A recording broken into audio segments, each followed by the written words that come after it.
A man named Paul was on a ship. He was not on vacation. He was not a sailor or a merchant. He was a prisoner. Paul was being taken to Rome to stand trial before Caesar. He had done nothing wrong. His only crime was telling people about Jesus. He loved God with his whole heart. This journey was part of God's plan, even if it was hard. Paul was a man filled with a special purpose, traveling across the great sea, not in chains of despair, but wrapped in the arms of a divine mission that was far bigger than any courtroom or emperor. He was a messenger, and his most important message was still to come. The ship sailed from the port of Caesarea. It was a large grain ship, crowded with many people. There were other prisoners, tough Roman soldiers, and the ship's crew.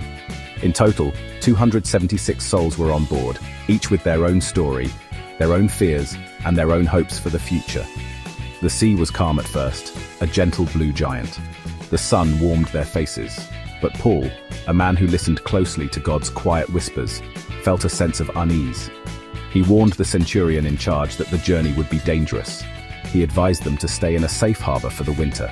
The ship's captain and its owner did not listen. They saw the calm weather and thought it was a perfect opportunity to keep sailing. They wanted to reach a better harbor further down the coast.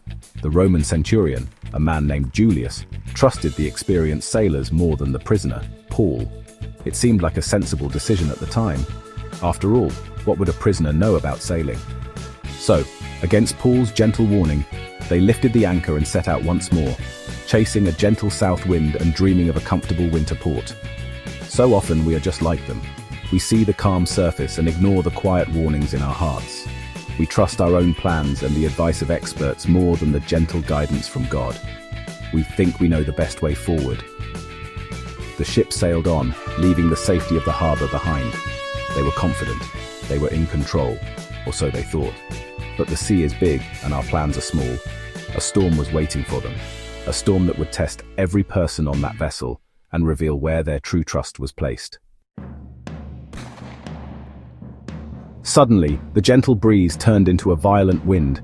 It was a monster of a storm, a northeaster the sailors called a Euroclydon. It grabbed the ship and tossed it around like a toy.